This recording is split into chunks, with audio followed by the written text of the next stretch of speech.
दोस्तों नमस्कार, राम राम साहब। आप सभी कैसे हैं? स्वस्थ होंगे, मस्त होंगे, अपने एग्जाम की अच्छी तैयारी कर रहे होंगे, ये मुझे पूरी उम्मीद है। आपका एग्जाम आ चुका है और इस एग्जाम के आपके इस एग्जाम में आपकी तैयारी के 4 चांद लगाने के लिए राज सर हमेशा 2 नहीं 4 चांद लगाते हैं। लगाने के लिए एक नया पेपर साथियों, IARC ड्राइवर पेपर एग्जाम 2022, इतना शानदार पेपर। आपको मैं इस पेपर के माध्यम से आपको ड्राइवर बनना सिखा दूंगा, ऐसा आप मानो। इंटरनेशनल एडवांस रिसर्च सेंटर का एग्जाम हुआ है साथियों। और दोस्तों यहां पर मैं आपको बताना चाहता हूं, इसमें टोटल 100 पर्सन आए थे। 100 में से साथियों 60% आपके ड्राइवर पार्ट से संबंधित आए थे। ड्राइवर पार्ट से संबंधित आए थे। यहां पर मैं बता देता हूं, ये 60% है। यहां पर लगभग 50% ड्राइवर के थे और जो 10% थे वो व्हीकल मेंटेनेंस के थे। क्योंकि इसका जो सिलेबस था व्हीकल मेंटेनेंस का जो सिलेबस था इसमें दिया गया था। तो आज में मेंटेनेंस यानी कि आज मैं इस पेपर के माध्यम से आपको यह बताने का प्रयास करूंगा कि आपका जो पेपर है, इस पेपर में व्हीकल मेंटेनेंस का अर्थ क्या होता है। आप जहां पर व्हीकल मेंटेनेंस में इंजीनियरिंग की तरफ भाग रहे हैं तो भाई साहब आपसे विनती है, इस पेपर को पूरा पढ़ लेना। और जो लोग साथियों जो आपके डीपी ड्राइवर का पेपर है, इसमें जो 50% है, इसमें आप सभी को पता है 15% कहां से आएंगे, टेक्निकल थ्योरी के आ सकते हैं। 35% कहां से आएंगे, आपके ड्राइवर पार्ट्स से। ड्राइवर पार्ट्स में भी मैं क्या मान सकता हूं, या तो कोई माना कि जो आपका मोटर व्हीकल एक्ट है, मोटर व्हीकल एक्ट का मेरा मतलब है आरसी, फिटनेस, पीयूसीसी या जो आपके बीमा है, इनसे संबंधित आपके डीएल है, इनसे संबंधित पर्सन आ सकता है। इसके अलावा रोड सेंस से पर्सन आ सकते हैं। रोड सेंस, अब जिसने ये रोड सेंस शब्द समझ लिया वो ड्राइवर एग्जाम में सिलेक्शन लेके रहेगा, आज राज सर का ये वादा है।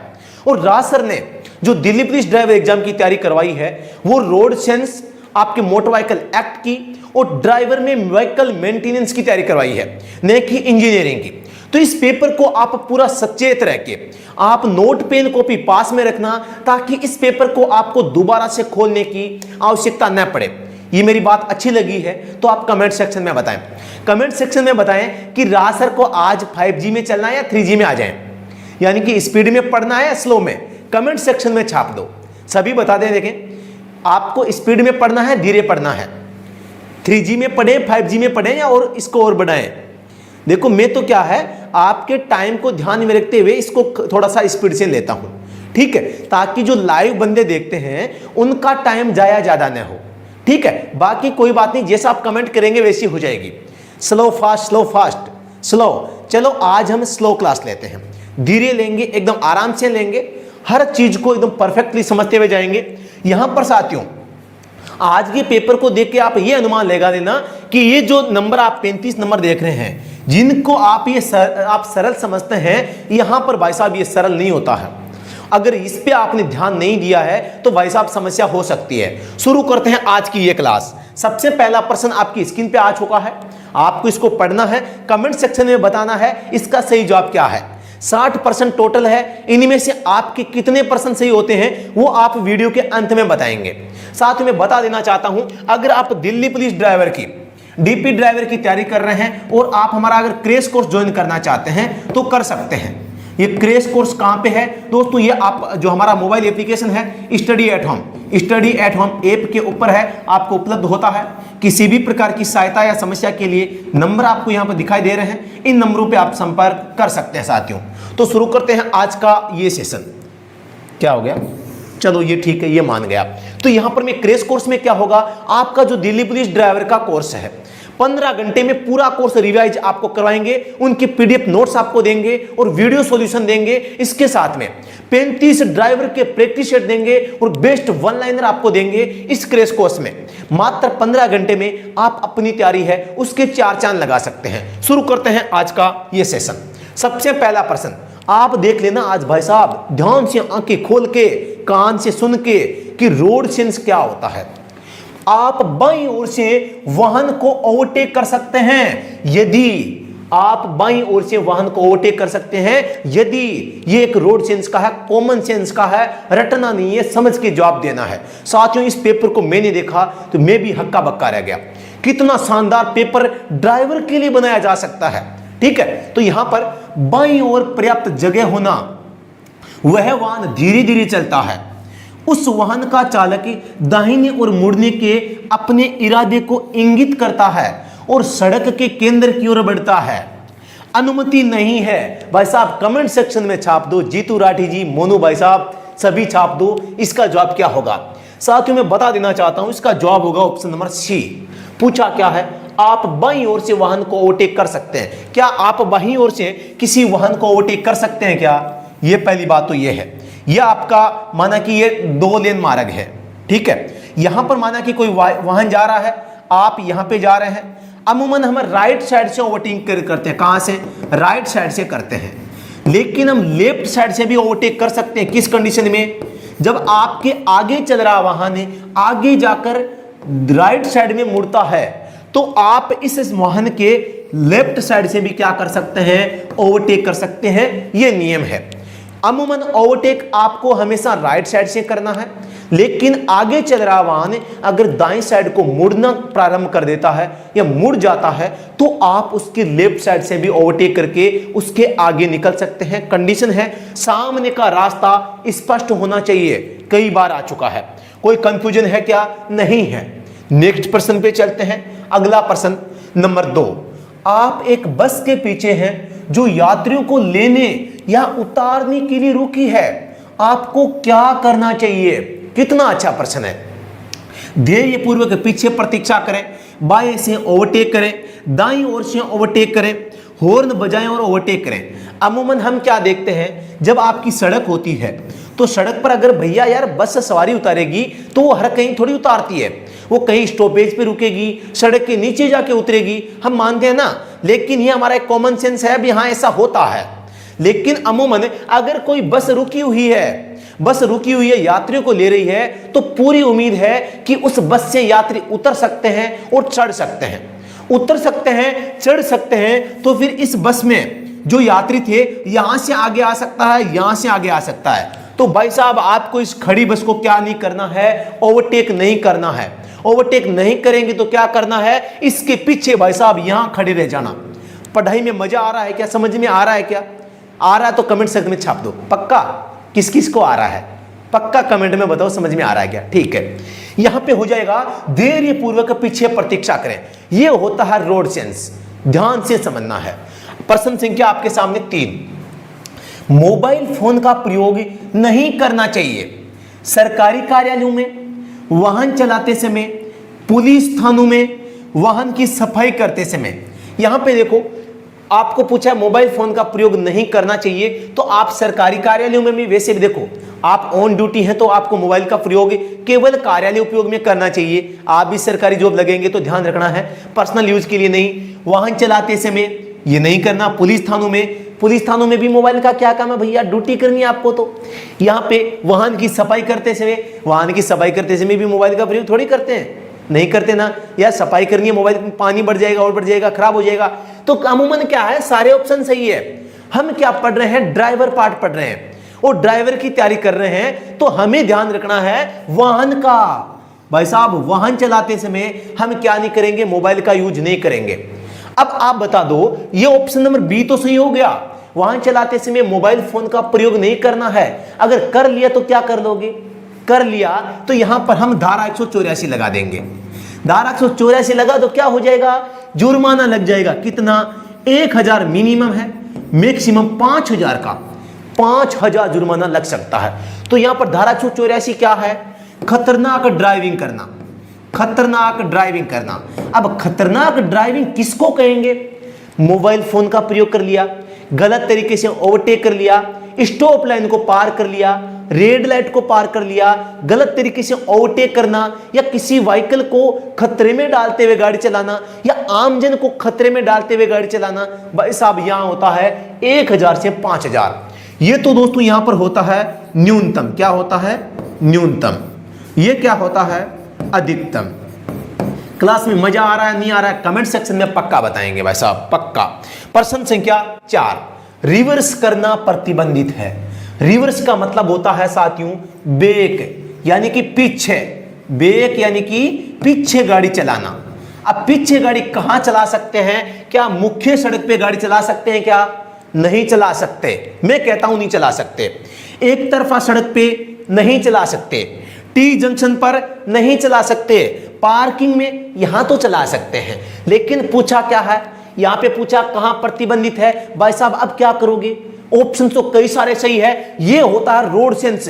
आपको यहां बताना है कौन सा ऐसा स्थान है जहां पर अगर आप चला लेते हैं तो सबसे ज्यादा खतरा होता है, वो दुर्घटना की संभावना रहती है। तो यहां पर मुख्य रास्ता, एक तरफा रास्ता, टी जंक्शन, यहां पर एक तरफा रास्ता। एक तरफा का मतलब क्या है? यानी केवल एक साइड में जाना है। भाई साहब रिवर्स में कैसे चला सकते हो? सारी गाड़ियां एक साइड में जा रही है। मुख्य रास्ता है, हम मान सकते हैं कोई मुख्य रास्ता है तो आते भी हैं जाते भी हैं। यहां पर यह भी सही है, लेकिन सबसे अच्छा जवाब यहां पे प्रश्न में क्या है? यहां पे हो जाएगा एक तरफा रास्ता। अब कुछ स्टूडेंट को तो ये एक तरफा रास्ता ही कंफ्यूज करता है भाई साहब। यहां पे इसके बारे में बताता हूं। एक तरफा देखो, एक तो संकेत होता है इस प्रकार से, एरो ऊपर जा रहा होता है, इसको काट देते हैं, इसको कहा जाता है नो एंट्री। No entry. एक होता है आपके इस प्रकार से गोल, एक एरो जाता है, एक एरो आता है, इनमें से एक को काट दिया। यानी कि यहां क्या था? दो मार्ग थे, दो में से एक को काटा, बचा कितना? एक बचा। यानी कि इसको हम कह देते हैं वन वे। अब वन वे को दूसरा नाम क्या है? एकांगी मार्ग। इसको हम एक अंग, एकांगी गलत लिख दिया मैंने थोड़ा सा, एकांगी मार्ग इसको कहते हैं, एकांगी मार्ग। इसको एक तरफा यातायात कहा जा सकता है, एक तरफा यातायात। ठीक है, तो यहां पर इसके साथ ही आप क्या देखते हैं? दो रास्ते थे, दो में से एक को काट दिया गया, बंद कर दिया गया। मतलब हम इसको यह भी कह सकते हैं कि भी एक साइड में यान नहीं जा सकते, केवल एक में ही जा सकते हैं। केवल एक में जाने का मतलब है दूसरी साइड में क्या है? यान नहीं जा सकते, गाड़ी नहीं जा सकती। मतलब हम कह सकते हैं एक दिशा में यान प्रतिबंध, एक दिशा में यान प्रतिबंध। क्या है? क्या? यान प्रतिबंध। इस संकेत से आपको पता चलता है क्या? गुरुजी चलता है। यह होता है रोड सेंस। भाई साहब कुछ भी दे सकते हैं, एक नाम, दो नाम, तीन नाम, चार नाम। चार नाम हो गए भाई साहब। और ये नो एंट्री, इसका मतलब क्या है? एक एरो था जाने के लिए, उसको भी क्लोज कर दिया। भाई साहब अंदर मत आ जाना। नो एंट्री की बात करता हूं। धारा 115 जो होती है, इसमें भारी माल वाहनों के लिए या अन्य वाहनों के लिए यान को प्रतिबंध करना लिखा गया है। यानी किसी वाहन है उनको हम नियंत्रित कर सकते हैं कि ये कहां चलाएगा, कहां नहीं चलाएगा। इसलिए यहां पर धारा 115 है, वो नो एंट्री के बारे में बताता है। यानी कि नो एंट्री में अगर आप गाड़ी चला लेते हैं तो आप धारा 194 का उल्लंघन करते हैं, साथ ही धारा 177 का भी उल्लंघन करते हैं। आपको इन दोनों धाराओं को क्या करना है? याद रखना है। धारा 194 में माल भार, अति भार के बारे में है, लेकिन नो एंट्री के मामले में कोर्ट के द्वारा यहां पे जो आपको सजा सुनाई जाती है। लेकिन अमूमन आप अगर ऐसा करते हैं तो धारा 177 के तहत 500 का नोट लेके छोड़ दिया जाता है। नोट लेने का मतलब है 500 का जनरल जुर्माना आपके ऊपर लगा दिया जाएगा। आगे बढ़ते हैं तो इस प्रश्न का जवाब क्या हो जाएगा? एक तरफा रास्ता। समझ में आया नहीं आया? कमेंट सेक्शन में भाई साहब छाप दें। अगला प्रश्न आपके सामने आ चुका है। जेब्रा लाइन, जिसे जेब्रा किसे कहते हैं? जेब्रा पैदल पार पथ, जहां से पैदल यात्री निकलते हैं। यानी कि पैदल चलने के लिए जहां रास्ता होता है उसे जेब्रा क्रॉसिंग कहते हैं। आपको ध्यान रखना है, सड़क पर पैदल यात्रियों को प्राथमिक अधिकार होता है। किसको? पैदल जो चलते हैं उनको प्राथमिक अधिकार होता है। चाहे फुटपाथ बना हुआ है, चाहे पैदल पार पथ बना हुआ है, नहीं बना हुआ है, फिर भी इनको क्या होता है? प्राथमिक अधिकार होता है यहां पर सड़क को पार करने का। तो ऑप्शन डी क्या हो जाएगा? सही हो जाएगा। हॉर्न का प्रयोग वर्जित होता है। असली ड्राइवर के प्रश्न भाई साहब कमेंट में बताओ कितने अच्छे प्रश्न हैं। अस्पतालों और न्यायालयों के पास में, पुलिस स्टेशन के पास में, पूजा स्थलों के पास में, शॉपिंग कॉम्प्लेक्स के पास में। यार भाई साहब ये सभी जगह वैसे तो हॉर्न का प्रयोग किस लिए करेंगे? पुलिस स्टेशन में क्या काम है? पूजा स्थल में क्या काम है, क्यों बजाएगा भाई? शॉपिंग कॉम्प्लेक्स के पास में तो हो सकता है भीड़ हो, बजानी पड़ सकती है। पूछा क्या है? हॉर्न का प्रयोग वर्जित है। वर्जित यानी मना है। कहां पे हॉर्न का प्रयोग कहां पे मना हो सकता है? दो स्थान है, एक है अस्पताल, दूसरा है न्यायालय। अब आप कमेंट सेक्शन में बता दो, शैक्षिक संस्थान के पास में हॉर्न बजाया जा सकता है या नहीं? शैक्षिक संस्थान के पास में, इसको इसमें शामिल करें या नहीं करें? अदालत और अस्पताल और न्यायालय, न्यायालय को आप अदालत भी कह सकते हैं साथियों, अदालत भी लिख देता हूं मैं। अब इसमें आप यहां पे हॉर्न का प्रयोग कर सकते हैं, नहीं कर सकते? इस अस्पताल और न्यायालय के पास में इन शब्दों को जोड़े या नहीं जोड़े? कमेंट सेक्शन में छाप दें। आपकी तैयारी कितनी है देख के मजा आएगा। बिल्कुल बिल्कुल सभी के कमेंट आ रहे हैं, जोड़ना है नहीं जोड़ना है? शैक्षिक संस्थान के पास में, शैक्षिक संस्थान के पास में नहीं बजाना चाहिए, ठीक है। अदालत, न्यायालय, ठीक है, कोई दिक्कत नहीं है। यहां पे मैं बता देना चाहता हूं, शैक्षिक संस्थान, शैक्षिक संस्थान के पास में हॉर्न का प्रयोग करना चाहिए, अदालत के पास में नहीं करना चाहिए, याद रखना है, ठीक है। तो इस प्रश्न का जवाब हो जाएगा ऑप्शन नंबर 1। हॉर्न के संबंध में बात करता हूं तो धारा 194F जो है, इसके तहत 1000 का जुर्माने का प्रावधान किया गया है। क्या किया गया है कि भाई जहां पर हॉर्न निषेध किया गया है, हॉर्न को निषेध किया गया है, वहां पर अगर आप हॉर्न बजाते हैं तो फिर भाई साहब समस्या है, 1000 का नोट तो देना पड़ेगा। इसके अलावा दोस्तों अगर आप शोर नियंत्रण करते हैं, शोर प्रदूषण करते हैं तो दोस्तों यहां पे जुर्माना बढ़ जाता है। धारा 190 होती है और इसके तहत 10,000 का जुर्माना आपको भरना पड़ सकता है अगर आपकी गाड़ी शोर प्रदूषण करती है। तो यह भी आपको ध्यान रखना है। प्रश्न संख्या 7 है, जब आप रात के समय हाई बीम में हेडलाइट के साथ गाड़ी चला रहे हैं, हेडलाइट के साथ, रात में, रात शब्द आ गया है, हाई बीम आ गया है। अब आप कह दोगे सर रात में हाई बीम का प्रयोग नहीं करेंगे तो भैया दिन में करेगा क्या? ऐसा नहीं होता है, हाई बीम का प्रयोग रात में होता है। कंडीशन को समझो, ये होता है रोड सेंस। रात सर से पढ़ाई करोगे फिर कोई समस्या नहीं आएगी। अगर दूसरी जगह से टेक्निकल सीखोगे फिर भाई साहब आपको इंजीनियर पक्का बना देंगे या मिस्त्री बनाएंगे। मिस्त्री बने हम तो क्या है, दिल्ली पुलिस ड्राइवर में ड्राइवर बन जाएंगे और उस गाड़ी की सर्विस करवाने आप लोगों मिस्त्रियों के पास में आएंगे, क्योंकि आप काफी अच्छे मिस्त्री बन गए हैं। भाई साहब इतना अच्छा टेक्निकल सीख लिया है कि एक भी प्रश्न सही नहीं होता, सारे प्रश्न गलत, सब प्रश्न गोलमाल कर दिए आप लोगों ने, ठीक है। क्योंकि जितना ज्यादा पढ़ोगे उतना ज्यादा कंफ्यूजन है, ठीक है। आपसे एक अच्छा सा प्रश्न पूछ लेता हूं टेलीग्राम पे, उतने में तो आपकी खटिया खड़ी हो जाती है। प्रश्न गलत करते हो, मात्र 100 में से मात्र को 30-40 बंदे देते हैं और कहने को हमने काफी पढ़ लिया, उसने अच्छा पढ़ाया, वो पढ़ाया। ऐसा नहीं करना, आपको व्हीकल मेंटेनेंस सीखना है भाई साहब, ठीक है। ये विनती है मेरी आपसे, क्योंकि आपको ड्राइवर बनना है, आपको यहाँ पे इंजीनियर या मिस्त्री नहीं बनना है। आगे देखते हैं, रात के समय हाई बीम में हेडलाइट के साथ गाड़ी चला रहे हो तो कोई वाहन विपरीत दिशा से आ रहा हो तो आपको क्या करना चाहिए? हेडलाइट हाई बीम, रात का समय, सामने से गाड़ी आई तो क्या करना है भाई साहब? निचली बीम कर ले यार, सिंपल भाषा है, निचली बीम कर लेनी है गाड़ी सामने से आते ही, यानी कि वाहन के गुजरने तक हेडलाइट को मंद करना। अभी मंद करने का मतलब क्या है भाई साहब, ये भी बता दो गुरुजी। यानी कि डिम कर लेना, एक तो होता है डिम, एक होता है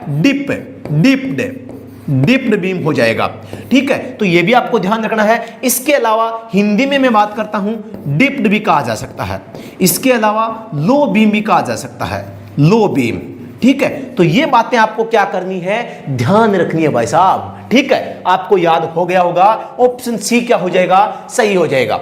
बाईं ओर रखते हुए आगे बढ़े, हेडलाइट को वैकल्पिक रूप में कई बार मंद और उज्ज्वल रखें। यार ऊपर नीचे करने से क्या हो जाएगा, कुछ नहीं होगा। यहाँ पे डी क्या है, वाहन के गुजरने तक हेडलाइट बंद करें। भाई साहब बंद कर देंगे तो ठोक दोगे किसी के पैरों में और वो आपको मारेगा, आपकी कुटाई हो सकती है भाई साहब, बता देता हूं मैं। अगले प्रश्न पे चलते हैं। रियर व्यू मिरर यानी कि पीछे का जो दृश्य देखने का जो आपका क्या है, दर्पण है। मिरर का प्रयोग किया जाता है, सिंपल भाषा है यार, गाड़ी है, इसमें जो रियर व्यू मिरर होता है वहां पे लगा होता है। और ये कहां से देखता है? गाड़ी के ठीक पीछे का दृश्य देखता है। यहां से कोई गाड़ियां आती है जो भी उनको देखता है।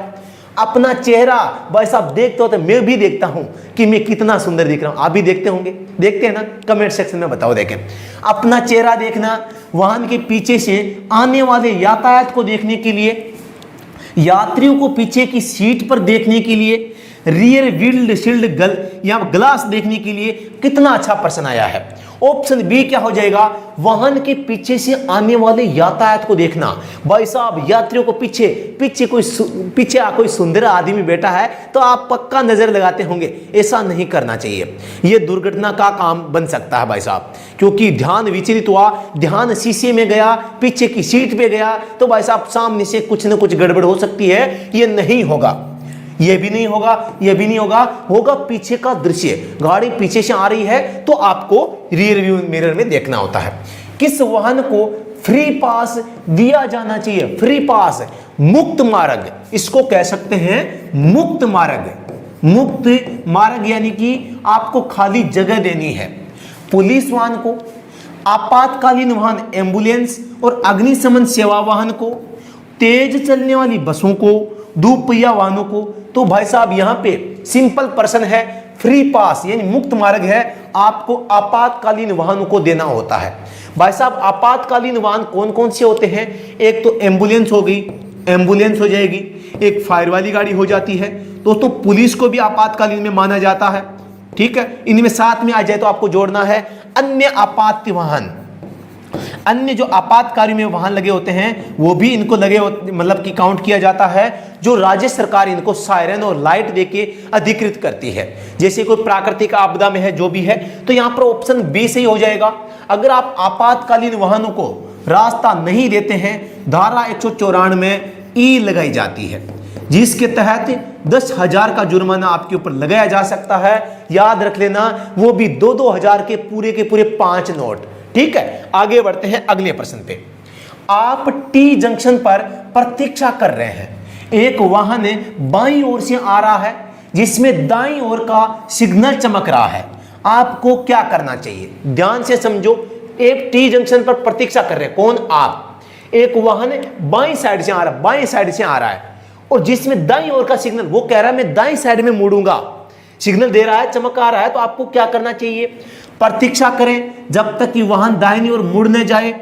तेज करो, आगे बढ़ो, धीरे धीरे आगे बढ़ो, हॉर्न के साथ पूरी गति के साथ। भाई साहब गति तो नहीं बढ़ानी और आपको तेज भी नहीं करना, धीरे धीरे आगे क्यों बढ़ोगे यार? भैया आपके जो यहाँ पे गाड़ी आ रही है तो उसको गुजरने दो यार पहले। तो इसलिए ऑप्शन क्या हो जाएगा? ए सबसे अच्छा आंसर हो जाएगा।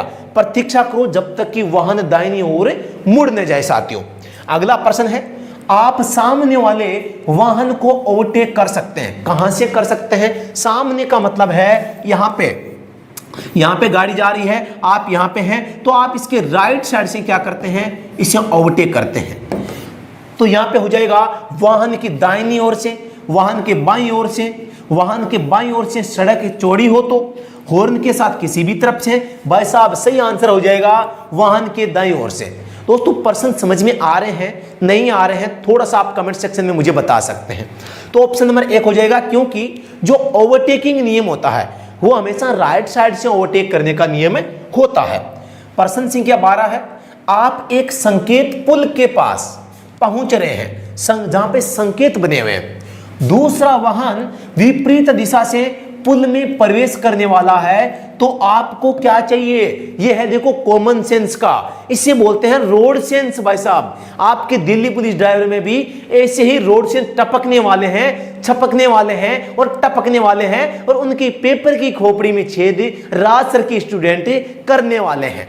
तो यहां पर गति बढ़ाएं और जितनी जल्दी हो सके पुल को पार करें, गलत हो जाएगा। हेडलाइट लगाएं, पुल पार करें, हेडलाइट लगाकर किसी को ओवरटेक करना, पार करना गलत होता है। वाहन के पुल को पार करने तक प्रतीक्षा करें, फिर आगे बढ़े। कितना अच्छा जवाब आया देखो। पार्किंग लाइट लगाएं और पुल पार करें, यह भी गलत हो जाएगा। पार्किंग लाइट से आपको अधिकार मिल जाता है क्या? नहीं मिलता। तो यहां पे ऑप्शन सी जवाब सही हो जाएगा। आपको खतरे की चेतावनी वाली लाइटें कब चालू करनी चाहिए? खतरे की चेतावनी का मतलब है साथियों हजार्ड लाइट। क्या है? Hazard light, hazard light. और इस हजार्ड लाइट का जो मतलब होता है साथियों, ये त्रिभुज में बनी होती है, इस प्रकार से, इस प्रकार से डबल त्रिभुज में बनी होती है। और ये जैसी ऑन करते हैं तो गाड़ी की सारी लाइटें हैं वो ब्लिंक करने लगती है, तो उसे कहते हैं खतरे की। तो यहां पर आपको ध्यान देना है, जब आप सीधे चल रहे हैं, जब आपका वाहन पार्क किया जाता है, तो इससे अन्य सड़क उपयोगकर्ताओं को असुविधा हो रही है तो करना चाहिए। जब आपका वाहन नो पार्किंग क्षेत्र में पार्क किया जाता है, वाहन को धीमा करते समय, तो सही बात है, जब आपका वाहन पार्क किया जाता है, खड़ा है, और इससे अन्य वाहनों को अगर कोई असुविधा होती है तो आप पार्किंग लाइट है वो जला सकते हैं। ये आपको थोड़ा सा ध्यान रखना है। ऑप्शन बी क्या हो जाएगा? सही हो जाएगा। यहां पे बात आ जाती है रात में सड़क के किनारे या दिन में सड़क के किनारे, तो भाई साहब पार्किंग लाइट पक्का ऑन रखनी आपको पड़ेगी। सड़क का किनारा मतलब पार्किंग लाइट तो आएगी। अगला प्रश्न आपके सामने, जब सड़क टूटी हुई सफेद रेखाओं से चिन्हित हो जाती है तो आपको क्या करना चाहिए? सड़क टूटी हुई सफेद रेखा यानी कि इस प्रकार से जो टूटी हुई रेखाएं होती है इस प्रकार से चिन्हित होती है, तो इसका क्या मतलब है? ट्रैक नहीं बदलना चाहिए, वाहन को रोक देना चाहिए, वाहन पार्क कर सकते हैं, यदि आवश्यक हो तो ट्रैक बदल सकते हैं। यहाँ पे आप इसमें माना कि इधर जा रहे हैं, एक इधर से आ रहा है, तो आप यहाँ पे टूटी हुई रेखा है, मतलब आवश्यक होने पर आप इसमें जो रास्ता बदल सकते हैं। तो ऑप्शन कौन सा हो जाएगा? आवश्यक हो तो ट्रैक आप बदल सकते हैं साथियों। अगले प्रश्न पे चलते हैं साथियों हम। प्रश्न संख्या आपके सामने 15 आ चुका है। प्रश्न संख्या 15 है, ओवरटेक करना मना होता है कहां पर? जब सड़क को सफेद रंग में टूटी के अंदर, टूटी रेखा है मतलब कर सकते हैं, सही है, मना नहीं होता। जब वाहन खड़ी पहाड़ी पर चलाया जा रहा है, ये मान सकते हैं खड़ी पहाड़ी पर ओवरटेक नहीं करना चाहिए। जब सड़क को पीले रंग में एक सतत रेखा के साथ चिन्हित किया जाता है, उपरोक्त में से कोई नहीं। अब क्या बताओगे? ओवरटेक करना मना कहाँ होता है, कहाँ पर आप ओवरटेक नहीं कर सकते? एक तो ये कि जो आपकी सड़क है वो पीली रेखा से आपके चिन्हित है। अगर पीली रेखा से चिन्हित है, आपको ओवरटेक करने से मना हो सकता है क्या? हाँ हो सकता है, लेकिन आपको ओवरटेक करते समय इस रेखा को पार नहीं करना है। ठीक है, यहाँ पे जब वाहन खड़ी पहाड़ी पर चलाया जा रहा है, खड़ी पहाड़ी पर जा रहा है, ओवरटेक कर रहे हैं, भाई साहब समस्या हो सकती है ना। तो ये है कॉमन सेंस। ऑप्शन बी क्या हो जाएगा? राइट आंसर हो जाएगा। अगला प्रश्न है, जब आप किसी ऐसे चौराहे पर पहुंचते हैं जहां पर सिग्नल लाइट नहीं है, सिग्नल लाइट नहीं है, ट्रैफिक पुलिस वाला भी नहीं है, तो आपको क्या करना चाहिए? आप क्या करेंगे? सिग्नल लाइट नहीं है, ट्रैफिक पुलिस वाला नहीं है, फिर क्या करेंगे? अन्य सड़कों से चौराहे पर आने वाले यातायात को रास्ता दें, उचित संकेत दें और फिर आगे बढ़े। चौराहे पर अपनी दाहिनी ओर आने वाले यातायात को रास्ता दें और आवश्यक संकेत देकर आगे बढ़े, हॉर्न बजाएं फिर आगे बढ़े। सारे जो अब गुरुजी सही लग रहे हैं, अब क्या करेंगे? ये होता है कॉमन सेंस। यहाँ पे आपको अब क्या है, वो रोड सेंस वाली बात, वो ट्रिक खेलनी पड़ेगी। जो अच्छा जवाब है उसको सेलेक्ट करना है। अन्य सड़कों से चौराहे पर आने वाले यातायात को रास्ता दें, उचित संकेत दें फिर आगे बढ़े। चौराहे पर अपनी दाहिनी ओर का यातायात, भाई साहब इसको देख लेना, और आने वाले यातायात को रास्ता दें और आवश्यक संकेत देकर आगे बढ़े। बिल्कुल साथियों, रास्ता भी देना है, ध्यान में रखना है, सिग्नल भी देना है, फिर आपको आगे बढ़ना है। तो ऑप्शन क्या हो जाएगा? सी इसका सही जवाब हो जाएगा। प्रश्न में क्या पूछा था? नहीं तो आपको क्या करना चाहिए? तो आपको यह काम करना चाहिए। ठीक है, माल ढुलाई में अधिक भार ले जा रहे हैं तो क्या होगा? माल ढुलाई में यह दंडनीय अपराध नहीं है, केवल जुर्माना होगा, अतिरिक्त भार जब्त होगा, ड्राइविंग लाइसेंस निलंबित या रद्द किया जा सकता है। दोस्तों अति भार धारा 113, उल्लंघन करते हैं तो धारा 194, और इसके अनुसार 20,000 का दोस्तों यहाँ पे जुर्माना होता है और 2,000 रुपये प्रति अतिरिक्त टन जो भार होता है उसका लगाया जाता है। तो यहाँ पर क्या है? जुर्माने का प्रावधान है, केवल जुर्माना होगा। ऑप्शन बी सही जवाब हो जाएगा।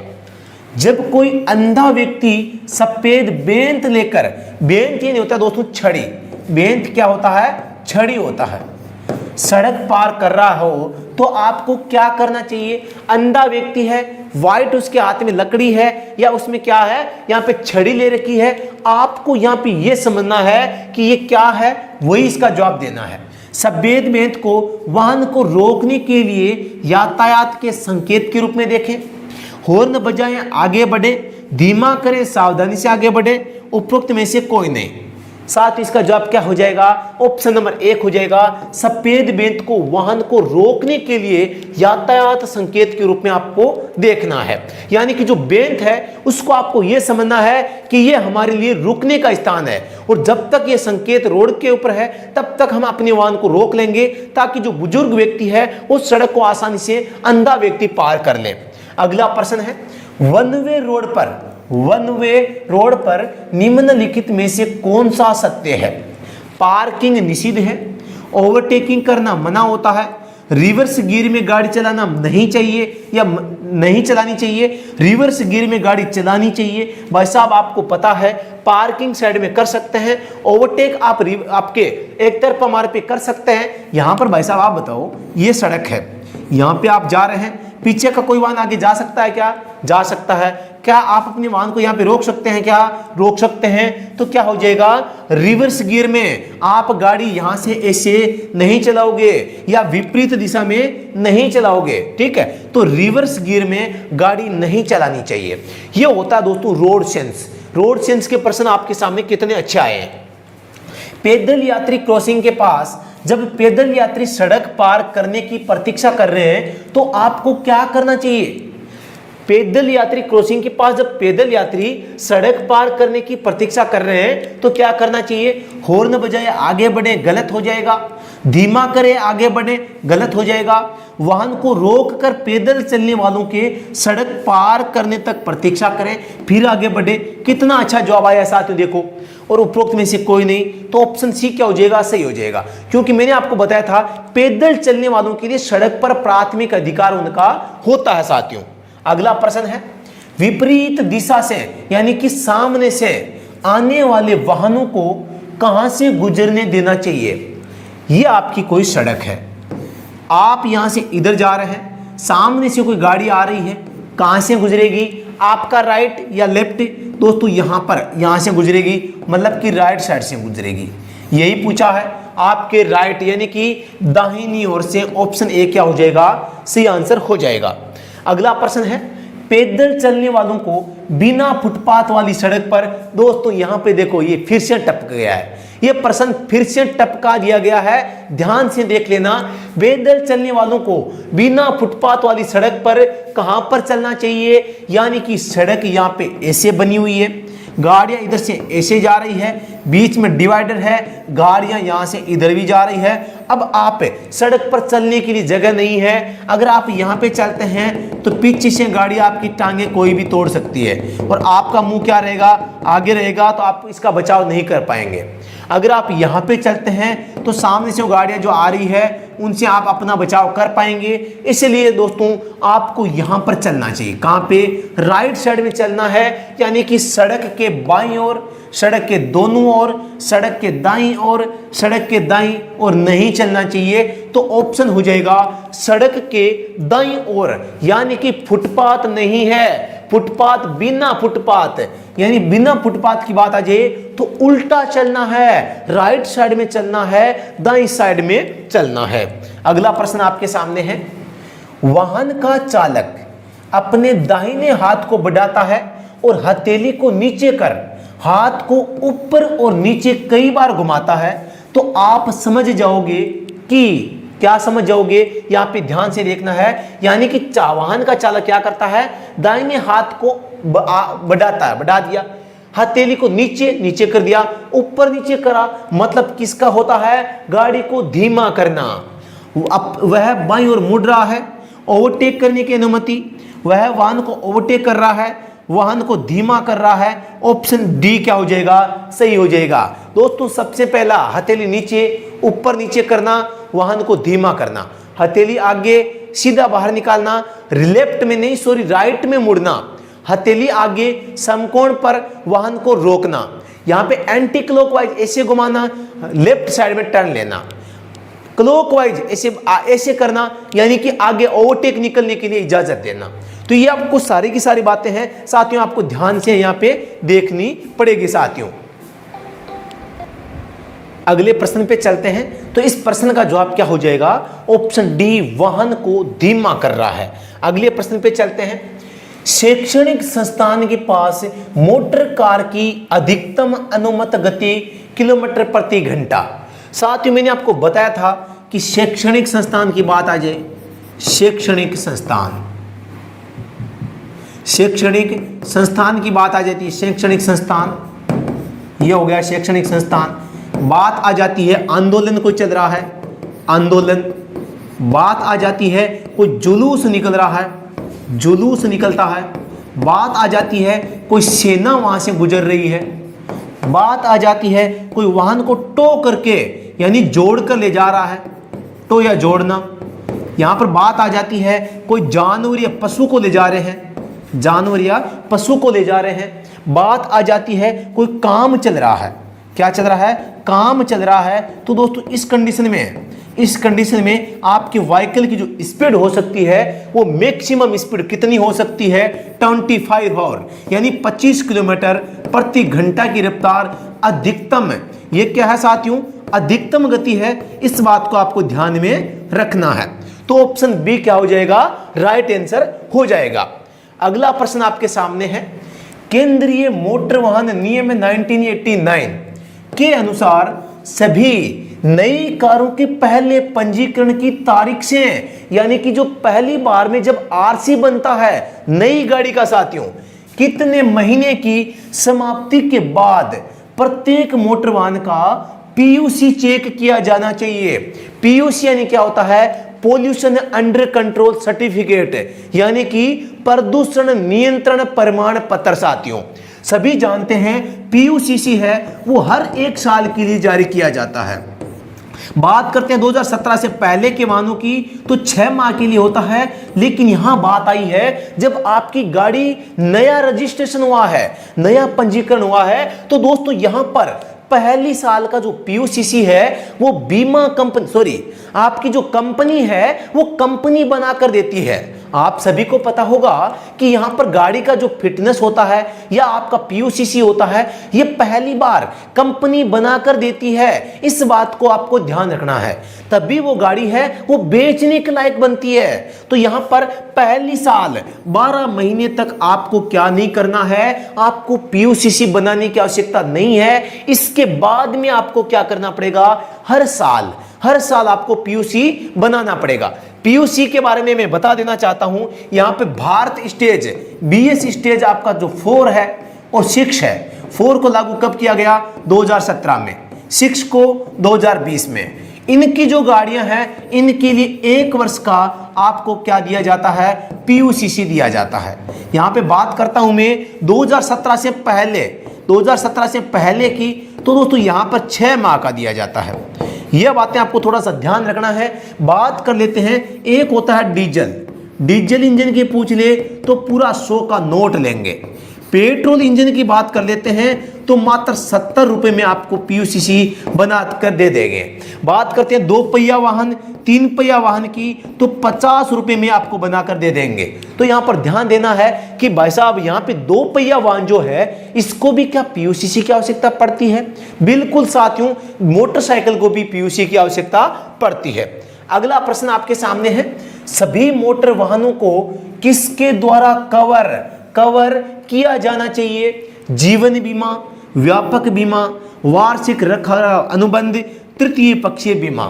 तृतीय पक्षीय बीमा को थर्ड पार्टी इंश्योरेंस, दोस्तों आप सभी को पता होगा थर्ड पार्टी बीमा के नाम से भी जानते हैं। मोटर व्हीकल एक्ट की धाराओं की बात करते हैं तो धारा 146 है इस थर्ड पार्टी बीमा के बारे में वर्णन करती है और ये कहती है आपको बीमा चाहिए, नहीं बनाया तो धारा 196 में आपका इलाज कर देगी।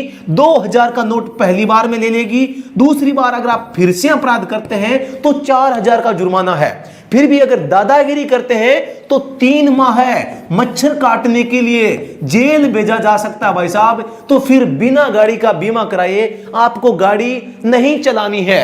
आप एक भी दिन 0 दिन गाड़ी चला सकते हैं भाई साहब बिना बीमा के। बिना बीमा के गाड़ी का प्रयोग नहीं किया जा सकता। ऑप्शन आपका हो जाएगा डी हो जाएगा। अगले प्रश्न पे चलते हैं। इलेक्ट्रिक मोटर वाहन की नंबर प्लेट भाई साहब ध्यान दे लेना, एक होता है LMV, एक होता है HMV यानी कि परिवहन वाहन। यहां पर बात आ जाती है LMV की तो दोनों की ही नंबर प्लेट ग्रीन कलर की होती है। कैसी होती है? ग्रीन की होती है। फिर गुरुजी इनमें फर्क क्या है? जो LMV व्हीकल है इस पे ग्रीन पर क्या होगा? व्हाइट कलर में अंक और अक्षर लिखे होंगे। कैसे? व्हाइट कलर में। और जो परिवहन वाहन हो जाएगा इसके येलो कलर में। ये इनमें फर्क होता है।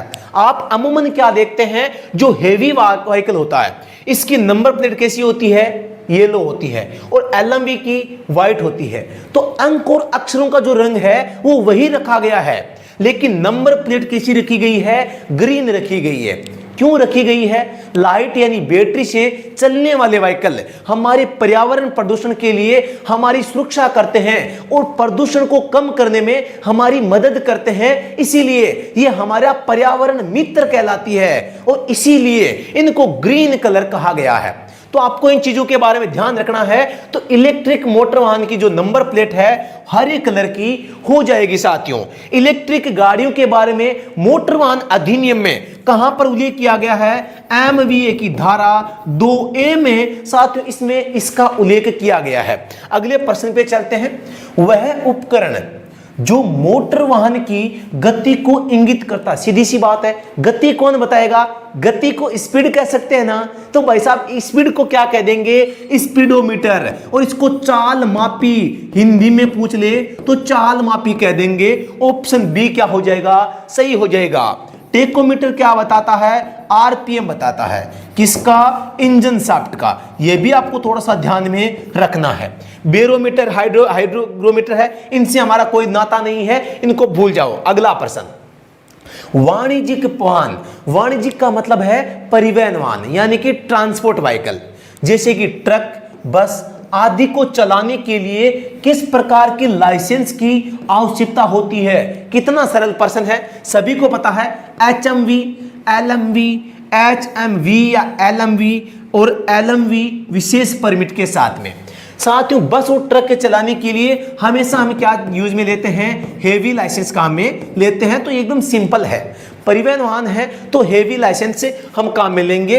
इसका वर्तमान में नाम है, हेवी से बदल के ट्रांस कर दिया गया है, ट्रांसपोर्ट। ठीक है, तो यहां पर आपको ध्यान रखना है।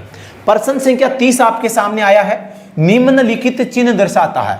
यह चिन्ह क्या दर्शाता है? आपको दर्शाता है बाएं रखें, बाएं ओर कोई सड़क नहीं है, बाएं मुड़ना अनिवार्य है, बाएं देखें। दोस्तों यहां पे मैंने चिन्ह मुझे लगता है गलत लगा दिया है। क्या लगा दिया है? यहां पे आपको क्या करना है? थोड़ा सा परिवर्तन करना है। क्या करना है? परिवर्तन करना है। और वो करना क्या है अभी बता देता हूं मैं। यहां पे आपको पढ़ना है दाएं और, सॉरी यहां पे नहीं होगा यार, यहां पे नहीं होगा, यहां पे होगा ये। ठीक है, यहां पे आपको पढ़ना है दाएं। आपको दाएं मुड़ना अनिवार्य है। ऑप्शन सी क्या हो जाएगा? सही हो जाएगा। यानी दाएं मुड़ना क्या है? अनिवार्य है। ये आप ऐसे गए और यहां मुड़ना कंपलसरी है, आदेशात्मक संकेत है, ध्यान रखना है। अगला प्रश्न है। यहां पे एक दोस्तों गोल चक्कर आया है। वीडियो के शुरुआत में मैंने अच्छी तरीके से समझाया था। एक एरो जाना, एक एरो आना, एक को काट देना, बचा क्या? एक तरफा रास्ता। देखते हैं क्या है। प्रवेश निषेध है। प्रवेश निषेध का तो भाई साहब ये होता है, एक रो जाता है उसी को काट दिया जाता है। एक तरफा मार्ग, गति सीमा समाप्त, आगे कोई रास्ता नहीं, तो इसका हो जाएगा एक तरफा रास्ता या एक तरफा मार्ग या एकांगी मार्ग या वन वे मार्ग। कई प्रकार के नाम इसमें होते हैं। कोई समस्या आ रही है क्या समझने में? कमेंट सेक्शन में छाप दो। मजा आ रहा है क्या? फिर भी कमेंट सेक्शन में छाप दो। चलो कोई बात नहीं, आगे बढ़ते हैं। निम्नलिखित चिन्ह क्या दर्शाता है? सीधी सी बात है, P बनाया गया है और नीचे एक एरो बनाया गया है, यानी कि क्या है? पार्किंग है। किधर है? उधर है। किधर है? उधर है। दाईं ओर रखें, दाईं ओर पार्किंग की अनुमति है, दाईं ओर मुड़ना अनिवार्य है, दाईं ओर सार्वजनिक पार्क है, तो ऑप्शन बी हो जाएगा, दाईं ओर पार्किंग की अनुमति है साथियों। अगले प्रश्न पे चलते हैं। निम्नलिखित चिन्ह क्या दर्शाता है? साथियों त्रिभुज के अंदर चिन्ह बना हुआ है, बीच में से संकड़ा है, साइडों से चौड़ा है, मतलब कि आगे क्या है? संकड़ा पुल है, आगे संकड़ा पुल है। ऑप्शन सी क्या हो जाएगा? सही हो जाएगा। निम्नलिखित चिन्ह क्या दर्शाता है? गोल आकृति में आपको रेड सर्कल में 50 बनाए हुए नजर आ रहे हैं, तो ये होता है क्या? अधिकतम गति सीमा। क्या होता है? अधिकतम गति सीमा, यानी आप इस स्पीड से क्या है? गाड़ी तेज नहीं चला सकते। यहां पे इसका मतलब क्या हो जाएगा? ऑप्शन के हिसाब से वाहन 50 किमी प्रति घंटा से अधिक न चलाएं। बिल्कुल सही जवाब हो जाएगा। वाहन 50 किलोमीटर प्रति घंटा पर चलाएं, पर यानी लगातार 50 पर चलाना जो पॉसिबल नहीं है। वाहन 50 किलोमीटर प्रति घंटा से अधिक चलाएं, अधिक भी नहीं चलाना, 5वें गियर में चलाएं, यह भी गलत हो जाएगा। ऑप्शन ए क्या है? सही जवाब हो जाएगा। अगला प्रश्न आपके सामने है। निम्नलिखित चिन्ह पी बनाया गया है, कार बनाई गई है, मतलब क्या है? सीधी सी बात है, कार पार्किंग। क्या हो जाएगा? कार पार्किंग, कार के लिए पार्किंग। ऑप्शन बी क्या हो जाएगा? सही हो जाएगा। अगला प्रश्न है। निम्नलिखित चिन्ह क्या दर्शा रहा है? एक गोल सर्कल, एक एरो जाके मुड़ रहा था, इसको काट दिया गया, मतलब कि मुड़ना नहीं है। किधर? राइट या लेफ्ट? लेफ्ट में, तो क्या है? बाएं मुड़ना निषिद्ध है। ऑप्शन सी क्या हो जाएगा? सही हो जाएगा। अगले प्रश्न पे चलते हैं। यहां पे रिस्ट्रिक्शन एंड का चिन्ह आया है, सभी जानते हैं। प्रतिबंध समाप्ति का चिन्ह है, यहां पे आया है। प्रतिबंध का अंत यहां पे दिख गया है, गति शब्द भी साथ में आ गया है, तो भी हम सी कर देंगे। मार्ग बंद है, मार्ग बंद है, पार्किंग नहीं है, ओवरटेक करना प्रतिबंधित है, सारे गलत हो जाएंगे। ये क्या होता है साथियों? रेस्ट्रिक्शन एंड, रेस्ट्रिक्शन एंड का चिन्ह है साथियों, ये होता है। ठीक है, तो अगले प्रश्न पे चलते हैं। प्रश्न 37 का जवाब सी हो जाएगा। निम्नलिखित चिन्ह क्या दर्शाता है? गोल आकृति है, एक एरो जा रहा है, साइड से बीच में भी फंट रहा है, मतलब या तो सीधा जा या साइड में मुड़ जा। किधर? राइट साइड में। देखते हैं, आगे दाईं ओर सड़क है, आगे और दाईं ओर सड़कें हैं, अनिवार्य रूप से आगे बढ़े या दाईं ओर मुड़े। भाई साहब ये सही हो जाएगा, या तो सीधा जाना है या मुड़ जाना है। ऑप्शन सी क्या हो जाएगा? सही आंसर इसका हो जाएगा साथियों। इस प्रकार से काफी अच्छे प्रश्न है दोस्तों, इस पेपर में आपको मिलने वाले हैं। अगला प्रश्न आपके सामने आ चुका है। सभी को पता है, एक त्रिभुज में क्रॉस का चिन्ह आया है, क्या होता है? चौराहे का संकेत होता है। आगे प्रमुख सड़क आगे है, आगे क्रॉस रोड है, आगे संकड़ी सड़क है, आगे कोई रास्ता नहीं है, तो सभी को पता ये क्या है? एक चौराहा है। क्या है? चौराहा कह सकते हैं या क्रॉस रोड कह सकते हैं। क्या कह सकते हैं? क्रॉस रोड कह सकते हैं। तो ये हो जाएगा option number B, right answer हो जाएगा। अपने वाहन को नीचे की ओर ढलान पर पार्क करते समय हैंड ब्रेक लगाने के अलावा कौन सा गियर लगा होना चाहिए? यहां पे है ढलान पर नीचे की ओर, यह आपकी ढलान है। ढलान पर आप क्या करेंगे? पार्क करेंगे, तो गाड़ी यहाँ पे ये टायर हो गए इसके, तो गियर कौन सा होगा? आगे जाने की संभावना है तो पीछे का डाल दे भैया, पीछे जाने की संभावना है तो आगे का डाल दे। तो कहां जा सकती है? आगे जाने की संभावना है तो पीछे का डाल दे भाई साहब, रिवर्स डाल देंगे। ठीक है, एक कंडीशन बनती है, आपकी गाड़ी ऐसे जा रही है और यहां पे देखो, यहां पे ऊपर की ओर जा रही है। अब कहां किधर जाने की संभावना है? गाड़ी जा तो उधर रही है, लेकिन खड़ी करेंगे तो क्या होगा? खड़ी करने पर नीचे की ओर वापस जा सकती है ना, ढलान की ओर वापस जा सकती है, तो गाड़ी का गियर आगे का डाल दे, यानी पहला गियर डल जाता है। ठीक है, तो इस कंडीशन में क्या हो जाएगा? इस कंडीशन में पहला गियर डाला जाता है। अगला प्रश्न आपके सामने है, तुरंत इसका जवाब है, इसको पढ़ें और जवाब कमेंट सेक्शन में आपको बताना पड़ेगा सही जवाब क्या होगा साथियों। अभी तो साथियों यहां पे जो ड्राइवर पार्ट के प्रश्न चल रहे हैं, मेंटेनेंस भी मजा आएगा। कितने अच्छे प्रश्न दिए गए हैं, कोई रटंत प्रणाली नहीं है, आपका जो कॉमन सेंस है उसके आधार पर साथियों यहां पर सारे के सारे प्रश्न है वो पूछे गए हैं। तो यहां पर आपको ध्यान से समझना पड़ेगा, फिर आपको जवाब देना पड़ेगा। कोई रटने वाली चीज यहां पे नहीं है। सोच समझ के भाई साहब, दिल्ली पुलिस ड्राइवर की खोपड़ी में छेद करना है तो राज सर के स्पेशल नोट्स है वो ज्वाइन कर लेना।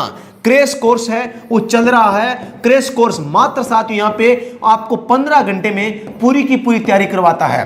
राज सर के नोट्स आपने अभी तक नहीं लिए हैं तो आप ले लेना। ये क्रैश कोर्स आपका जीवन बना सकता है, आपका जीवन संवार सकता है, आपका सपना साकार कर सकता है, आपका भविष्य बना सकता है। दोस्तों राज सर का जो एक्सपीरियंस है उस एक्सपीरियंस का लाभ मात्र आप 15 घंटे में पढ़ाई करके ले सकते हैं और अगर नौकरी लग सकते हैं फिर मेरे हिसाब से आपको रुकना नहीं चाहिए। कहां पर मिलेगा दोस्तों? स्टडी एट होम जो ऐप है, इस ऐप के ऊपर आपको क्रैश कोर्स मिलता है, आप ज्वाइन कर सकते हैं। कोई समस्या है, कुछ पूछना है, नंबर आपकी स्क्रीन पे दिखाई दे रहे हैं। ठीक है, तो यहां पे इस प्रश्न पे चलते हैं साथियों। तो प्रश्न पे चलने से पहले इसको क्या है, गायब करना पड़ेगा। आपने इसको देख लिया होगा, कर दूं गायब, ये लो गायब हो गया। ठीक है, अगला प्रश्न, निजी वाहन में जाने के लिए अनुमत यात्री, निजी गाड़ी का मतलब क्या है? Private vehicle. इसमें जो आरसी होती है इसमें लिखा रहता है कि कितने यात्री क्या कर सकते हैं, बैठ सकते हैं। कहां लिखा होता है? आरसी में। यही पूछा है इसमें। निजी वाहन में ले जाने के लिए अनुमत यात्रियों की संख्या कहां पर दर्ज की जाती है? यहां पर दर्ज की जाती है पंजीकरण प्रमाण पत्र में। मैं बता देता हूं, यहां पर सीवी व्हीकल होता है तो इसका वजन भी इसमें लिखा होता है, कितना वजन आप ले जा सकते हैं। पीवी है तो पीवी में यात्रियों की संख्या इसमें लिखी होती है। बता देना चाहता हूं, जो आप पीवी होता है, पीवी के लिए जो आरसी होता है यहां पे 15 वर्ष के लिए होता है। कंफ्यूजन है लोगों को, सीवी के लिए जो आरसी होता है वो भी 15 साल के लिए होता है, लेकिन तभी तक है जब तक एफसी है तब तक आरसी है। एफसी की मृत्यु हो गई तो आरसी अपने आप मर गई। ये आपको थोड़ा सा ध्यान देना है। यहां पे पंजीकरण प्रमाण पत्र यानी कि जो आरसी है, आरसी का अस्तित्व तभी तक है जब तक एफसी जिंदा है। एफसी यानी फिटनेस सर्टिफिकेट। वाणिज्यिक वाहनों में आपका जो पंजीकरण प्रमाण पत्र है वो तभी तक वैलिड है जब तक क्या है, फिटनेस सर्टिफिकेट लागू होता है। अगले प्रश्न पे चलते हैं। मोटर वाहन अधिनियम 1988 की धारा 113 के अनुसार चालक को वाहन कब नहीं चलाना चाहिए? कब नहीं चलाना चाहिए? भाई साहब, धारा का प्रश्न भी आ गया है। धारा 113 आपको याद करना है, मैं बता देता हूं। पहले धारा 113 है वो अधिकतम वजन के बारे में बताती है कि आपकी गाड़ी है उसमें अधिकतम जो वजन होता है वो वजन कितना हो सकता है। उल्लंघन करते हैं धारा 194 में लगती है 20,000 का जुर्माना यहाँ पे लगाया जा सकता है। आपको ध्यान देना है। तो यहाँ पर शराब पीना ये तो धारा 185 से संबंधित है। गति सीमा ये तो धारा 112 से संबंध रखती है। ले जाने के लिए अनुमत वजन से अधिक है, ले जाने के लिए अनुमत यानी कि निर्धारित वजन से अधिक ले जाते हैं तो आपको गाड़ी नहीं चलानी चाहिए। सी जवाब सही हो जाएगा। लर्नर लाइसेंस की वैधता कितनी होती है? लर्नर लाइसेंस यानी कि सीखने का, शिक्षार्थी लर्निंग लाइसेंस कहते हैं, गाड़ी सीखने वाला, और ये 6 महीने के लिए जारी किया जाता है। जो लर्निंग लाइसेंस होता है वो दोस्तों पूरे भारत में मान्य होता है। क्या है? पूरे भारत में मान्य। भारत तो मैंने लिखा ही नहीं है तो इसको कौन लिखेगा? पूरे भारत में मान्य है। ये आपको ध्यान देना है कि ये मान्य कहाँ होता है? पूरे भारत में 6 माह की अवधि होती है। अप्लाई किस में करते हैं? अप्लाई फॉर्म 2 में करते हैं और जारी किस में करते हैं? 3 में करते हैं। ये आपको थोड़ा सा ध्यान रखना है। अगले प्रश्न पे चलते हैं। आप एक परिवहन वाहन को कैसे पहचान सकते हैं? परिवहन वाहन यानी कि सीवी यानी कि कॉमर्शियल व्हीकल। हम सीधा सा कहते हैं कि सीवी पीवी। सीवी की जो प्लेट होती है वो येलो होती है और पीवी की आपके व्हाइट होती है। तो हम देख के पहचान लेंगे भाई साहब, नंबर प्लेट देख लेंगे, टायर के आकार को देखकर, वाहन का रंग से, वाहन की नंबर प्लेट, वाहन के स्टीयरिंग को देखकर। तो यहां पर आप नंबर प्लेट को देखकर क्या है, आप वाणिज्यिक वाहन को, परिवहन वाहन को पहचान सकते हैं। मजा आ रहा है क्या? समझ में आ रहा है क्या? बिल्कुल आ रहा है गुरुजी। चलो देखते हैं अगला प्रश्न। एक नई कार के लिए एक मुश्त यानी एक साथ जो कर भरते हैं वो कितने वर्षों के लिए भरते हैं? सभी को पता है। जो टैक्स भरते हैं 15 साल के लिए भरते हैं। क्या भरते हैं? जो व्हीकल का टैक्स होता है। सीवी के लिए 1 वर्ष के लिए होता है और आपकी पीवी के लिए 15 वर्ष के लिए होता है। तो ये आपको थोड़ा सा क्या करना है, ये हो जाएगा हाँ पीवी, ठीक है। तो इस प्रकार से इनको आपको ध्यान रखना है, टैक्स यहाँ पे हर साल आपको भरना पड़ता है। अगले प्रश्न पे चलते हैं। बिना गियर वाली मोटरसाइकिल है, गियर नहीं है, मोटरसाइकिल खरीद रहे हैं या लाइसेंस बनवा रहे हैं, तो दोस्तों प्राप्त करने के लिए लाइसेंस के लिए आयु कितनी चाहिए? 16 वर्ष चाहिए। प्लस में क्या चाहिए? माता पिता की सहमति चाहिए। क्या चाहिए? माता पिता की सहमति आपको लेनी पड़ेगी। समझ में आया? नहीं आया कोई बात नहीं, और आ जाएगा। यानी 16 वर्ष क्या है, बात आ जाती है MC 50 cc कम आ जाए तो आपको 16 करना है। बात आ जाती है मोटर कार की, किसकी? मोटर कार की बात आ जाती है तो यहां पर आपको करना है 18 साल। बात आ जाती है परिवहन गाड़ी की, परिवहन वाहन की आ जाती है तो यहां पर क्या हो जाएगा? 20 वर्ष हो जाएगा। इनको थोड़ा सा आपको क्या करना है, ध्यान से देखना पड़ेगा। प्रश्न 47 है। चलते समय वाहन से उतरना और चढ़ना, गाड़ी चल रही है, आप चलते वाहन में उतरते हैं चढ़ते हैं, क्या होता है? ये सभी प्रकार के वाहनों में क्या होता है? प्रतिबंधित होता है। किसी भी वाहन में, चलते वाहन में आपको न तो उतरना है न आपको चढ़ना है। अगले प्रश्न पे चलते हैं। यदि किसी ऑटोमोबाइल के ट्रांसमिशन सिस्टम में क्लच लगा हो तो क्या होगा? किसी ऑटोमोबाइल यानी गाड़ी में के ट्रांसमिशन सिस्टम में क्लच लगा है तो क्या होगा? स्प्रिंग प्रेशर क्लैंप घर्षण प्लेट को प्रेशर प्लेट और फ्लाईव्हील के बीच में जकड़ लेता है। स्प्रिंग प्रेशर क्लैंप होती है, वो घर्षण प्लेट को प्रेशर प्लेट और फ्लाईव्हील के बीच में जकड़ लेती है। ये बात सही है। डिफरेंशियल प्रेशर प्लेट और डिफरेंशियल के बीच में जकड़ लेती है, प्रेशर प्लेट और रिएक्शन प्लेट के बीच में जकड़ लेती है, और क्लच पेडल के बीच घर्षण प्लेट को दबा देती है। तो यहां पर मैं आपको एक समझाना चाहूंगा, एक चीज मैं यहां पर बताना चाहूंगा आपको। कहां गया प्रश्न? वो ये प्रश्न था। तो यहां पर जो आपका फ्लाईव्हील लगा रहता है, फ्लाईव्हील के जस्ट बाद में क्या है? फ्रिक्शन प्लेट होती है, फ्रिक्शन प्लेट लगी रहती है। इसके बीच में क्या होता है? प्रेशर प्लेट लगी रहती है, प्रेशर प्लेट PP, और इसके बाद में क्या होगा? यहाँ पे गियर हो जाएगा। क्या हो जाएगा? गियर बॉक्स आपके इसके बाद में लग जाएगा। तो यहाँ पर ये क्या हो गई? प्रेशर प्लेट हो गई। क्या हो गई? प्रेशर प्लेट हो गई। ये क्या हो गया? फ्लाईव्हील हो गया, फ्लाईव्हील, ठीक है। तो यहाँ पर जो फ्लाईव्हील है, ये फ्लाईव्हील के और बीच प्रेशर प्लेट के बीच में क्या है? यहाँ पे घर्षण प्लेट है। क्या है? घर्षण प्लेट है। यही इसमें क्या किया गया है? पूछा गया है, ठीक है। तो यहाँ पर देखते हैं, देखें स्प्रिंग क्लैंप प्रेशर क्लैंप है, वो घर्षण प्लेट को प्रेशर प्लेट और फ्लाईव्हील के बीच में जकड़ लेता है। ऑप्शन ए क्या हो जाएगा? सही आंसर हो जाएगा। अगले प्रश्न पे चलते हैं। निम्नलिखित में से कौन सा कथन वाहन में ब्रेक के कार्य का सही वर्णन करता? ब्रेक का काम क्या होता है? गाड़ी को धीमा करना या अचानक रोकना या आवश्यकता अनुसार गति कम करना? ध्यान से देखना है। इसका उपयोग गति बदलने के लिए यार गियरबॉक्स का इस्तेमाल किया जाता है, गलत हो जाएगा। इसका उपयोग आपात स्थिति में रुकने, क्या अचानक कोई इमरजेंसी आती है तभी ब्रेक लगाते हैं क्या? सामान्य भाषा में नहीं लगाते क्या? सामान्य में लगाते हैं, तो ये गलत हो जाएगा। इसका उपयोग इंजन को सड़क के पहियों से जोड़ने के लिए किया जाता है, ये भी गलत हो जाएगा। इसका उपयोग वाहन की गति को कम करने के लिए किया जाता है। सबसे अच्छा आंसर क्या हो जाएगा? डी हो जाएगा। अगला प्रश्न है आपके सामने।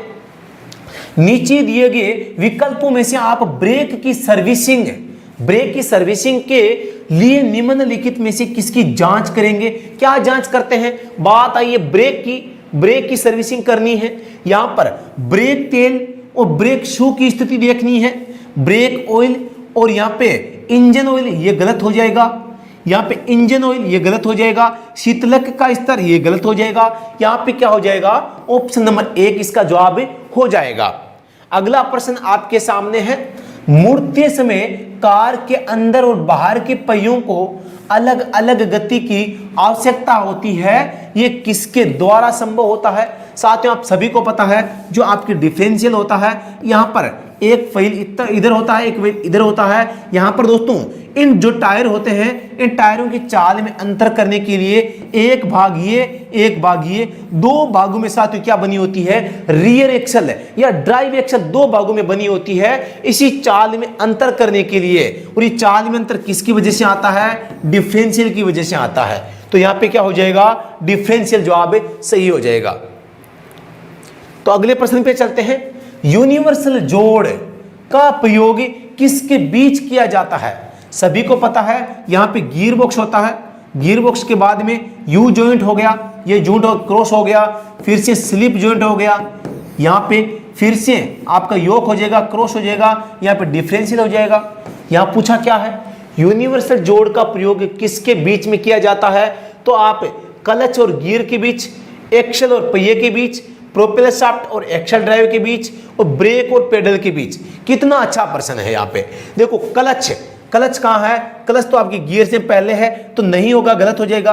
एक्सल और पहिए के बीच, एक्सल तो क्या यहाँ पे होती है और पहिया यहाँ पे होता, नहीं होगा, ये भी गलत है।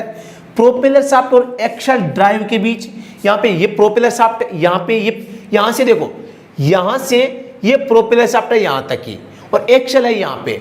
तो यहाँ पे देखो ये प्रोपेलर शाफ्ट है, यहाँ यूनिवर्सल जॉइंट आ गया, यहाँ एक्सल आ गई, तो बीच में क्या आ गया? यूनिवर्सल जोड़ आ गया। तो यहां पर हम कह सकते हैं ऑप्शन सी जवाब हो जाएगा। कितना अच्छा प्रश्न है, एक ड्राइवर वाला प्रश्न है। आपको यहाँ पे ड्राइवर वाले प्रश्नों के ऊपर ध्यान देना है। अगला प्रश्न है, गाड़ियों में गियर सिस्टम का प्रयोग क्यों किया जाता है? इन गियर का प्रयोग क्यों? इंजन की शक्ति के पहियों की ओर प्रवाह को नियंत्रित करना, काफी अच्छी बात है। एक्सीलरेटर को नियंत्रित करना, ब्रेक नियंत्रित करना, इंजन ऑयल प्रवाह को नियंत्रित करना। तो सबसे अच्छा जवाब जो गियर बॉक्स होता है, इसका काम क्या होता है? आपको यहाँ पे इंजन की जो शक्ति है, इसको पहियों की ओर प्रवाह जो होता है, इसको नियमित करना। ऑप्शन ए क्या हो जाएगा? सही हो जाएगा, यानी कि कंट्रोल करता है। टॉर्क और स्पीड इन दोनों को कंट्रोल करता है। अगला प्रश्न है, आधुनिक ऑटोमोबाइल में कार्बोरेटर की जगह क्या प्रयुक्त किया जाता है? आधुनिक गाड़ियों में कार्बोरेटर की जगह क्या काम आता है? स्पार्क प्लग, ईंधन इंजेक्शन सिस्टम, ऑटोमेटिक गियर्स, ईंधन फिल्टर। तो दोस्तों यहां पर FIS का प्रयोग किया जाता है, यानी कि फ्यूल इंजेक्शन सिस्टम। और इस फ्यूल इंजेक्शन सिस्टम को ही ईंधन इंजेक्शन सिस्टम के नाम से जाना जाता है। आपको याद रखना है fuel injection system. Option B क्या हो जाएगा? राइट आंसर हो जाएगा। गाड़ियों के टायरों में सदा हवा का सही दबाव रखने को क्यों कहा जाता है? तो आपकी जो गाड़ी है, इसमें टायर का जो हवा का दबाव है वो सही रखना है। क्यों आवश्यक है? टायरों के लंबे जीवन के लिए, गाड़ी चलाते समय सुरक्षा के लिए, ईंधन की बचत के लिए, इनमें से सभी। तो यहां पर आपको ध्यान देना है, गाड़ियों के टायर में सदा हवा का सही दबाव कब रखना होता है? आपको टायरों के लंबे जीवन के लिए भी है, गाड़ी चलाते समय सुरक्षा के लिए भी है, ईंधन की बचत के लिए भी है। सही जवाब डी हो जाएगा। अगला प्रश्न है, वाहन इंजन में चालू करने से पहले क्या करना चाहिए? वाहन का इंजन स्टार्ट करना है, इससे पहले आपको क्या करना है? भाई साहब बता दो। देखो कितना अच्छा प्रश्न है। रेडिएटर का जल स्तर, इंजन ऑयल का स्तर की जांच करनी है, हेडलाइट की जांच करनी है, ब्रेक की जांच करनी है, AC की जांच करनी है। तो यहां पर आपको ध्यान रखना है, इंजन शब्द आ गया है। इंजन को चालू करने से पहले सबसे ज्यादा जरूरी क्या है? यहां पे आपका रेडिएटर का जल स्तर देखना और इंजन ऑयल का लेवल देखना। दोनों काम आपको करने होते हैं। प्रश्न संख्या 57 है, इंजन का अधिक गर्म होने का क्या कारण हो सकता है? इंजन अधिक गर्म हो रहा है, क्या कारण है? कूलेंट का रिसाव, थर्मोस्टेट का बंद पड़ जाना, निष्क्रिय इलेक्ट्रिक कूलिंग फैन, उपरोक्त सभी। कूलेंट का रिसाव होगा तो गर्म होगा, क्योंकि इंजन ठंडा नहीं होगा। थर्मोस्टेट का बंद हो जाएगा, थर्मोस्टेट वाल्व बंद हो जाएगा तो गर्म हो जाएगा। निष्क्रिय इलेक्ट्रिक कूलिंग फैन जो आपका रेडिएटर को ठंडा करता है, वो फैन अगर निष्क्रिय हो जाता है यानी इनएक्टिव हो जाता है तो भी गाड़ी का इंजन क्या हो जाएगा? गर्म हो जाएगा। गर्म का पूछा है तो डी जवाब सही हो जाएगा। अगला प्रश्न है, एक सामान्य यात्री कार के लिए इनमें से कौन सा एक विशिष्ट टायर प्रेशर है?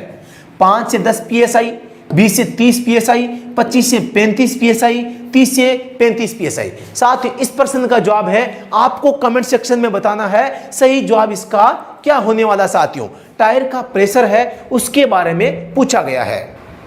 तो साथियों आप सभी को पता है कि जो गाड़ी का जो टायर होता है उसमें हवा का उचित प्रेशर होना चाहिए जिससे कि टायर खराब न हो।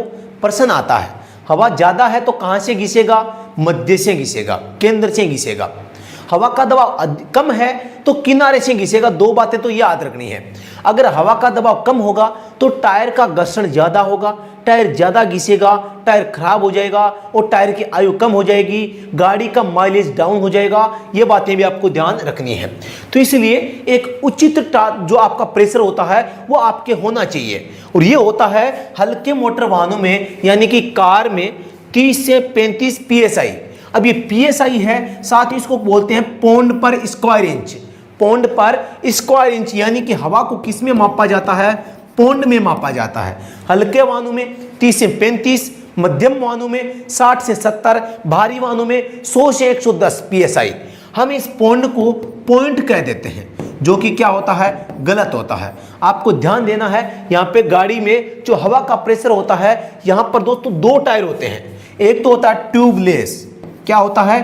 ट्यूबलेस, जिसमें ट्यूब नहीं होती, ट्यूब की जगह सिलिकॉन की परत काम में लेते हैं।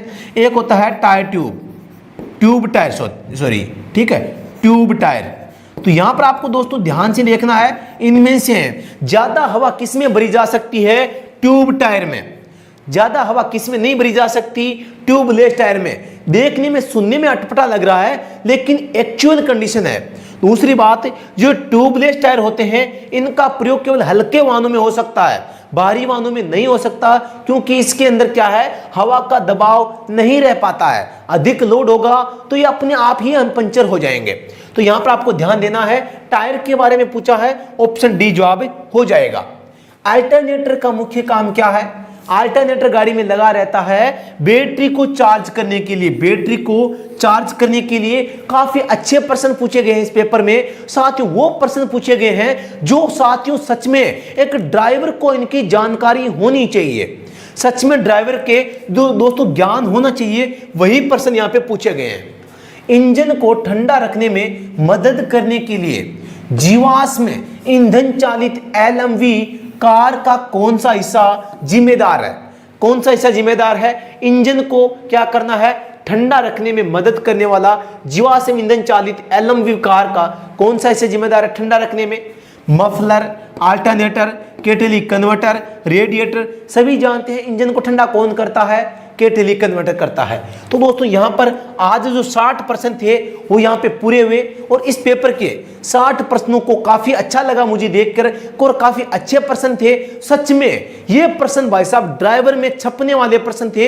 ऐसे ही प्रश्न है वो ड्राइवर एग्जाम में आते हैं। ये तो दुर्भाग्यपूर्ण है कि आप दिल्ली पुलिस ड्राइवर में व्हीकल मेंटेनेंस के नाम पे इंजीनियर के प्रश्न लगभग जो 10,000 होते हैं उनको याद कर चुके होंगे, फिर भी आपका प्रश्न मुझे लगता है गलत हो रहा है, क्योंकि इतने आसानी से इतने कम समय में पूरी चीजें नहीं सीखी जा सकती। आपको टेक्निकल नहीं पढ़ना है, आपको व्हीकल मेंटेनेंस पढ़ना है। मैं बता देता हूं, आप अगर हमसे जुड़ के तैयारी करना चाहते हैं तो स्टडी एट होम ये हमारा मोबाइल ऐप है, इसको डाउनलोड कर सकते हैं और इसके ऊपर साथियों क्रैश कोर्स राज सर ने चालू कर दिया है। इस क्रैश कोर्स को साथियों आप ज्वाइन कर सकते हैं और इस क्रैश कोर्स में मात्र 15 घंटे में आपका पूरा कोर्स रिवाइज कराएंगे, जिसके साथ में आपको 35 प्रैक्टिस सेट जो ड्राइवर के हैं वो अभी परचेज करने पर फ्री मिलते हैं। साथ ही जो वन लाइनर बुक है वो भी आपको अभी कोर्स लेने पर ये 2 बुक इस कोर्स के साथ में फ्री मिलती है। मात्र 15 घंटे का कोर्स है,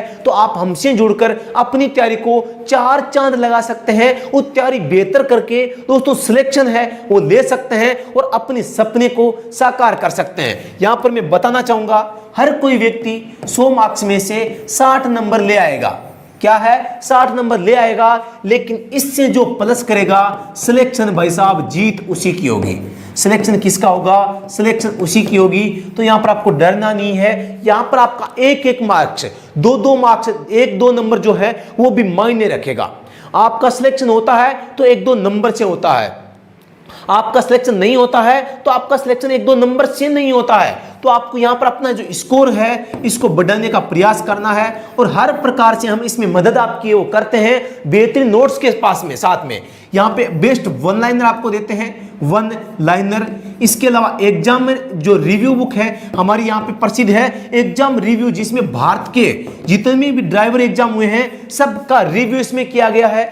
ओल्ड पेपर हमने यहाँ पे लगभग आपको 44 पेपर दे दिए हैं, तो 44 पेपर आप यहाँ पर ऐप के अंदर जाके ये देख सकते हैं और इन नोट्स के माध्यम से अपनी तैयारी को बेहतर बना सकते हैं। यहाँ पे टेस्ट सीरीज, साथ में टेस्ट सीरीज भी आपको मिलती है जहां पर बेहतरीन नोट्स है, बेहतरीन प्रश्नों के साथ में आपको टेस्ट मिलते हैं। आप अपना स्वयं का एनालिसिस कर सकते हैं और हमसे जुड़ सकते हैं। दोस्तों अगर आपको अपना सपना साकार करना है, जॉब प्राप्त करनी है, तो आप हमसे जुड़ के तैयारी कर सकते हैं। किसी भी प्रकार की समस्या के लिए नंबर आपकी स्क्रीन पे दिखाई दे रहे हैं, इन नंबरों पे आप संपर्क कर सकते हैं। तो दोस्तों आपको रुकना नहीं है, थकना नहीं है और दोस्तों आपको यहाँ पर लगातार है 871884 नंबर सही, ठीक है। तो दोस्तों रुकना नहीं है, थकना नहीं है, बैठना नहीं है। कहते हैं कि रख हौसला वह मंजर भी आएगा, प्यासे के पास चलकर समुद्र भी आएगा। यूं थक कर ना बैठो इस राही के मुसाफिर। और दोस्तों आपका एग्जाम भी होगा, एग्जाम को क्रैक भी करेंगे, एग्जाम के पेपर की खोपड़ी में छेद भी करेंगे और छेद करने के बाद में जो मजा आएगा उससे डीजे पर हम डांस भी करेंगे। दोस्तों पड़ोसी की छाती पर अगर आपको डीजे बजाना है तो फिर तैयारी अच्छी करनी पड़ेगी, रुकना नहीं है, एग्जाम तक लगे रहना है और इस पेपर की खोपड़ी में छेद आपको करना है। कोई समस्या छेद करने में आ रही है तो राज सर का कोर्स है, आप परचेज कर सकते हैं, ज्वाइन कर सकते हैं और पेपर की खोपड़ी में छेद करने वाली, पेपर की खोपड़ी को फोड़ने वाली तैयारी आप साथियों कर सकते हैं। राज सर के पास में ड्राइवर पार्ट के स्पेशल नोट्स है, तो आप हमसे जुड़ सकते हैं। दोस्तों धन्यवाद। ये वीडियो कैसा लगा कमेंट सेक्शन में आप जरूर बताएंगे और आज के इस पेपर में आपके कितने प्रश्न सही हुए दोस्तों ये भी आप कमेंट सेक्शन में जरूर बताएंगे। दोस्तों धन्यवाद। जय हिंद, वंदे मातरम, भारत माता की जय। साथियों